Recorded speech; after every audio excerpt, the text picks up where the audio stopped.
Druhý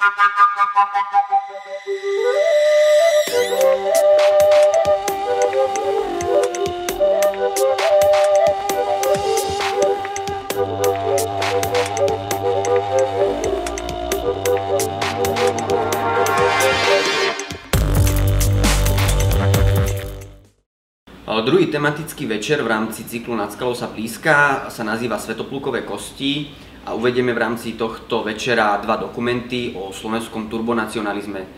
Takže môžete si prísť pozrieť skutočne dokumentaristickú freak show, v rámci ktorej sa predvedú pometené gazdinky, ktoré si vyrazili do Macedónska, aby sa dotkli svetoplukových kostí, alebo historikov, ktorí vám vysvetlia, že Hitler bol vlastne Slovák, pretože bol odkojený na slovenskom mlieku. Taktiež si môžete vypočuť múdrosti o doktorovi Ferákovi, ktorý vám za 175 € urobí genetický test a preukáže, že ste už 20 000 rokov Slovákmi a že žijete pod Tatrami už 20 000 rokov. Tieto filmy sú ako o veľmi